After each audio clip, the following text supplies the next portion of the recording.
Bonjour chers internautes, bienvenue sur Diagonale de la leçon. Bonjour Éloi. Bonjour Bertrand, bonjour à tous. Alors nous allons reprendre pour la rentrée un nouveau cycle de leçons avec donc Éloi Relange qui est l'un des plus jeunes grands maîtres français et qui va nous aider à comprendre toutes les phases de la partie. Éloi, je crois que tu as réfléchi sur une nouvelle méthode pédagogique, sur un nouveau plan pédagogique pour la rentrée. Peux-tu nous en parler ? Oui, alors c'est-à-dire que les échecs, c'est avant tout un jeu, c'est-à-dire que pour s'entraîner, pour travailler, il faut avoir des objectifs précis à comprendre. C'est beaucoup plus facile en tout cas comme méthode de travail. Donc ici, nous allons étudier ça par thème, avec un premier thème donc plus ou moins intéressant, plus ou moins efficace, c'est l'attaque sur le roi, qui permet de gagner énormément de parties de façon assez simple. Donc ça va être divisé en 3 parties. Attaque sur le roi au centre, attaque avec les rocs du même côté et attaque avec les rois opposés. Évidemment, puisque quand on veut attaquer l'ennemi, il ne faut pas non plus affaiblir son propre roi. Donc ça donne des configurations différentes. Je crois que tu as pensé aussi à maintenant donner à nos internautes un répertoire d'ouverture. Alors ça va se passer comment ? Alors voilà, c'est là que justement intervient cette méthode qui est donc très basique et qui est utilisable directement, donc ce qui est donc à mon avis plus pédagogique.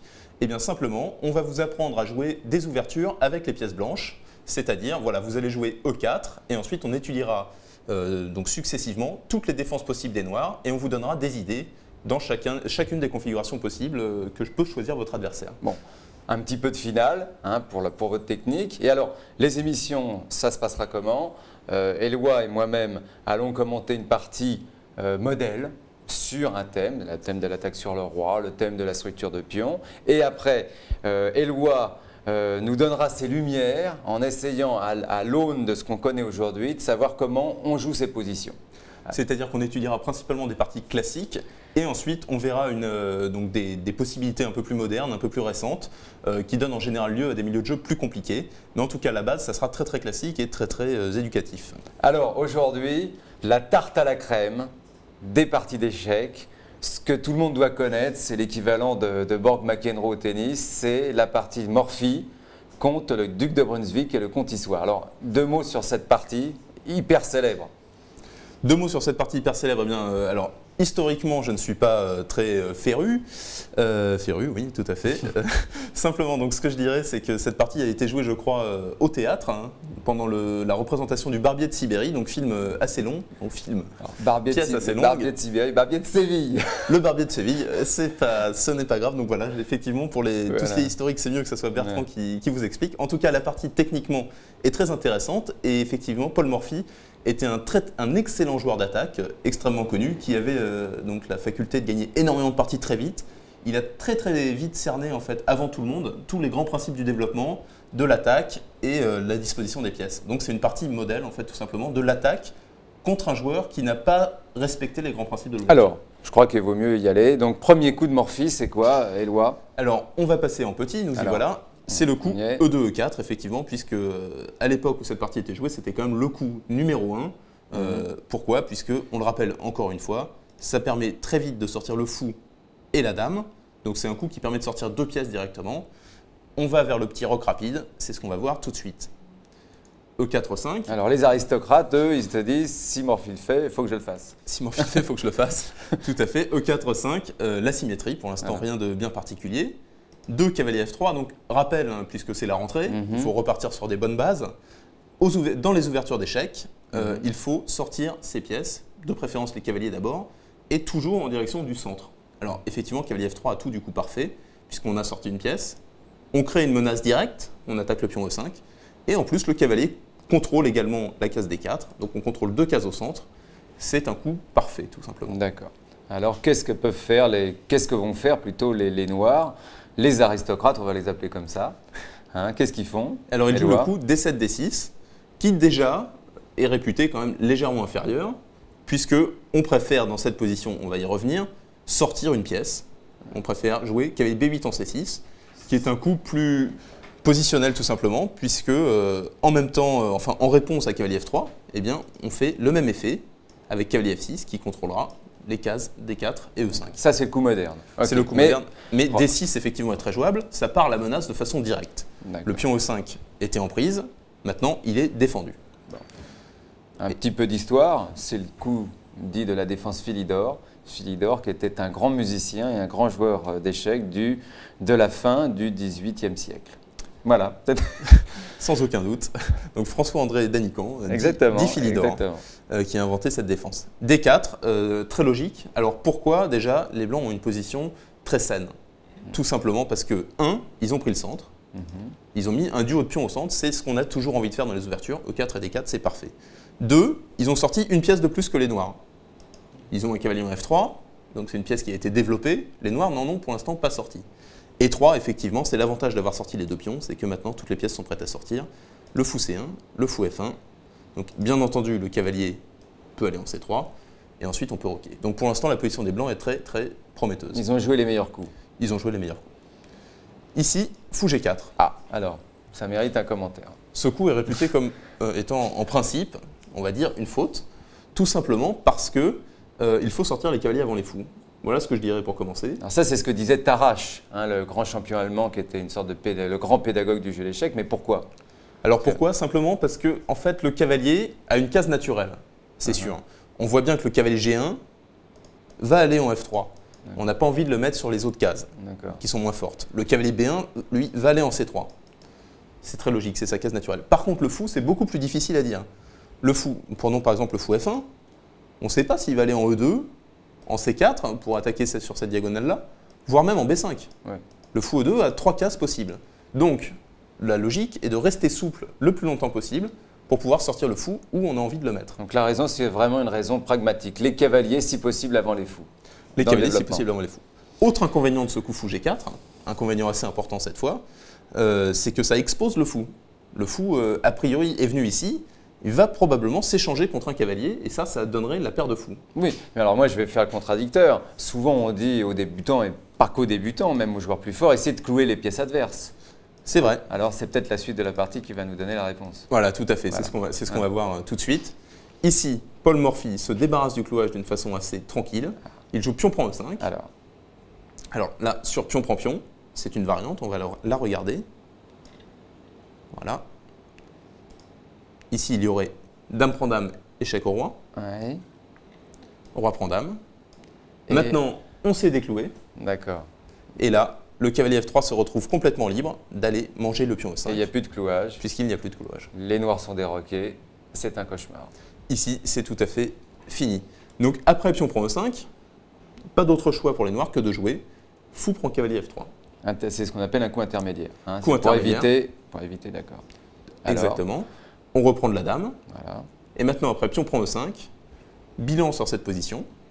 Les blancs ont pris la paire de fous, c'est-à-dire qu'ils ont 2 fous contre un seul pour les noirs, contre fou et cavalier. Donc pour un grand maître, ça c'est quelque chose aussi, les débutants, et même plus que des débutants, se disent j'essaye de garder mes cavaliers parce que c'est compliqué, ça va dans les sens, mais le joueur fort, il préfère les fous. Il préfère le fou parce que le fou a une plus longue portée d'action. Quand il y en a 2, ça va très vite et ça va sur toutes les cases, c'est très important. Mais enfin là, ce n'est pas le thème de notre partie du jour. Pour l'instant, le thème, c'est plutôt le développement. Le développement. Puisque le développement est une chose très très importante. Et ici, évidemment, Paul Morphy ne s'en prive pas.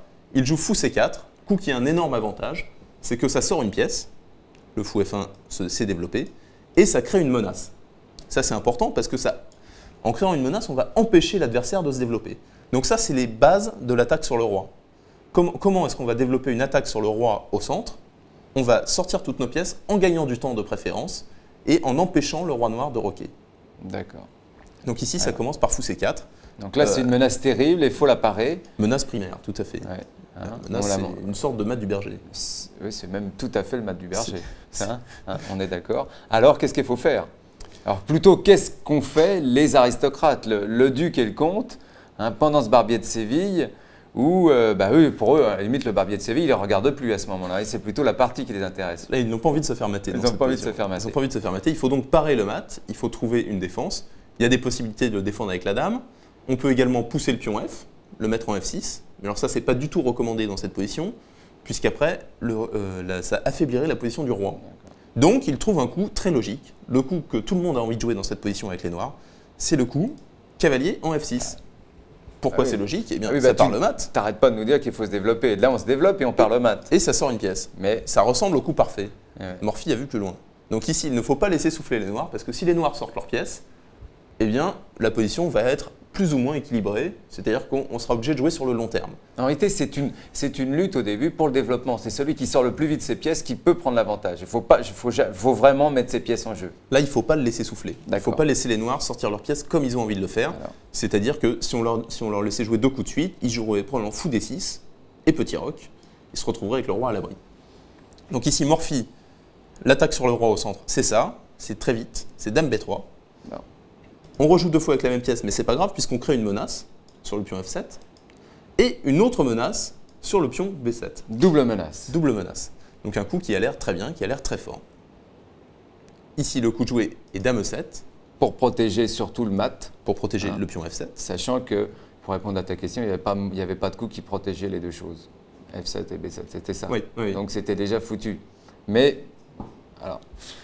Donc ici, ici, position très difficile après dame E7. Enfin, dame E7 a été joué, effectivement. Que fait Morphy dans cette position? Il peut prendre le pion B7, mais il ne le fait pas, puisqu'il préfère en fait aller mater son adversaire. Ça, c'est une décision, alors, on peut en 2 mots, c'est une décision de Morphy ou c'est le meilleur coup? Alors, question de point de vue, disons que au niveau où jouait Paul Morphy à l'époque, les 2 coups auraient gagné. On peut dire ça. Maintenant, effectivement, Morphy a une réputation à tenir. C'est un joueur très violent, un joueur qui aime gagner rapidement, qui aime les KO rapides.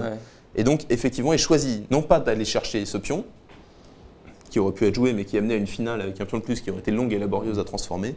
Il préfère sortir une pièce, encore une fois, qui est C3, développe une pièce, très logique, défend le pion E4, perspective de venir sur la case D5 et menace cette fois sérieusement de prendre le pion B7 puisque les noirs n'ont plus la ressource, dame B4, échec.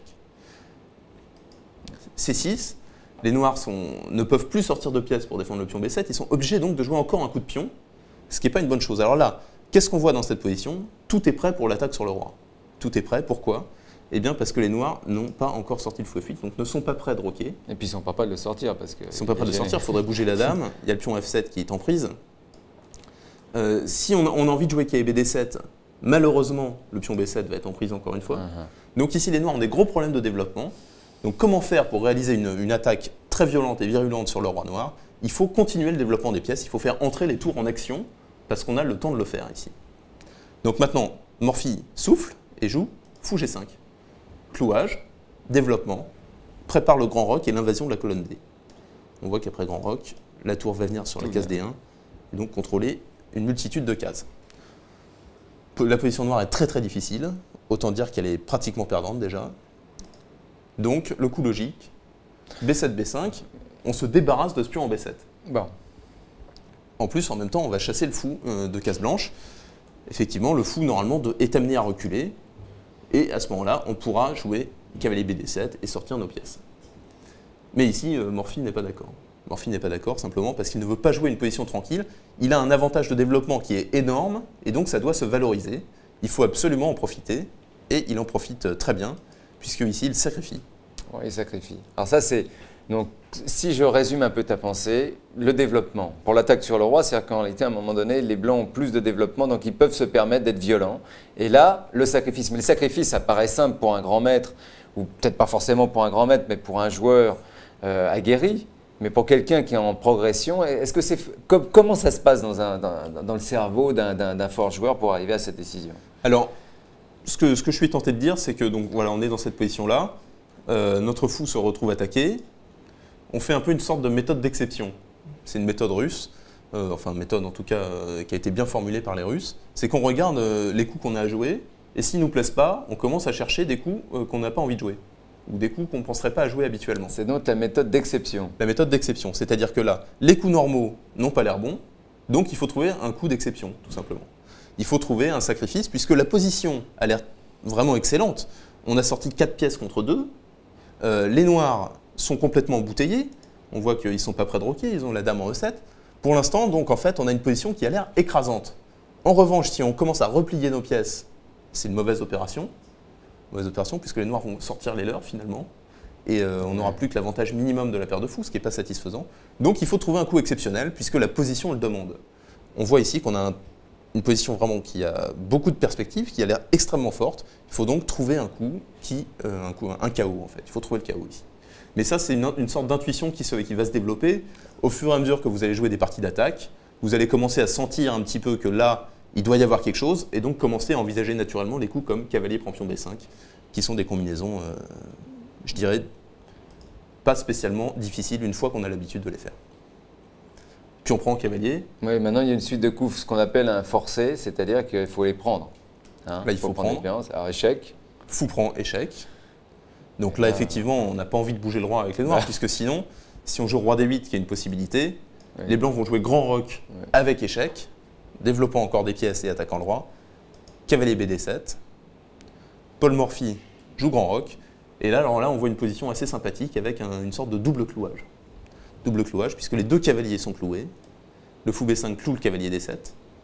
Le fou G5 cloue le cavalier F6.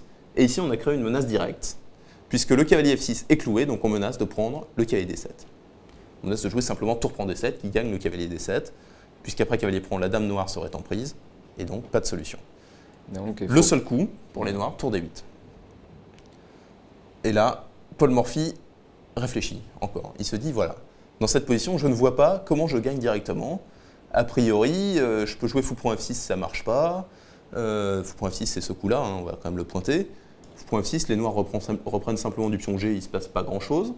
Prendre le cavalier D7, ça n'apporte pas grand-chose, puisqu'après fou prend, il y a tour prend.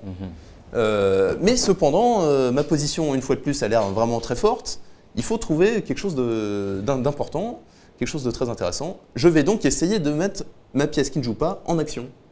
Et le plus vite possible. Le plus vite possible, voilà, c'est ça. C'est-à-dire qu'on pense rapidement à une manœuvre comme ça. Mais ça, c'est long. C'est trivial. C'est long, effectivement, ça va peut-être gagner aussi, mais c'est très long et c'est pas très joli. Et alors là, il trouve quelque chose de merveilleux. Mais ce que tu veux montrer là, c'est qu'il faut penser finalement au développement de la tour H1. Il faut, voilà. Alors, on voit. Ça, c'est un gros principe.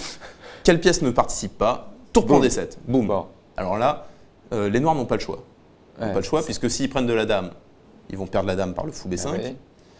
Et s'ils prennent du cavalier, ils perdent la dame par le fou B5. Donc au fond, tout ça, c'est relativement simple. Le calcul est simple. Oui. Tour prend D7, tour D1.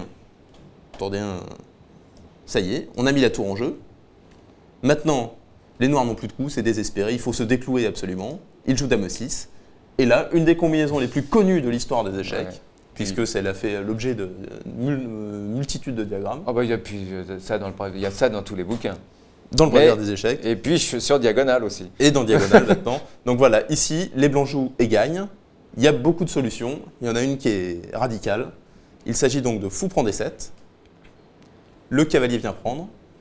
Dame B8, sacrifice de dame. Ouais. Sacrifice de dame, donc on est obligé de prendre la dame.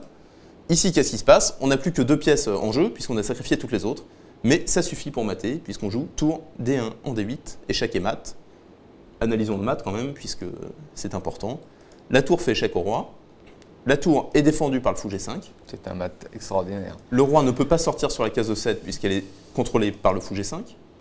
Et ne peut pas aller en D7, puisque c'est contrôlé par la tour. C'est mat. Là, il n'y a rien. C'est pour ça que Morphy, pendant des années, a été adulé par tous les joueurs d'échecs. Morphy est un super joueur, vraiment excellent. Cette partie est un modèle. Donc on récapitule tout ce qui s'est passé dans cette partie rapidement. En premier lieu, on a commencé à prendre une avance de développement. On a sorti 2 pièces contre 0 pour les noirs. Ensuite, on a continué le harcèlement sur les cases blanches en attaquant le pion F7, en faisant des doubles menaces et toujours en développant des pièces, en gagnant du temps. Une fois qu'on avait sorti beaucoup de pièces, on a été obligé de sacrifier, on a été amené à sacrifier, mais c'était le moment. Et ensuite, il n'y avait plus qu'une pièce qui n'était pas dans l'action. Une fois qu'on la ramène, c'est fini, c'est très violent. Alors, moi, je vais jouer une petite partie contre toi pour voir si je peux te replacer, sachant ça, ce fameux coup. Alors, nous allons revenir. C'est ça aussi, finalement, essayons, hein, c'est pratique tout ça, c'est tout ce qu'on va vous montrer, essayez après de le mettre en pratique, tout simplement. Oui, oui. Hein. Alors, supposons que j'ai joué fou G4 au 3e coup. Alors, donc, il faut que j'échange.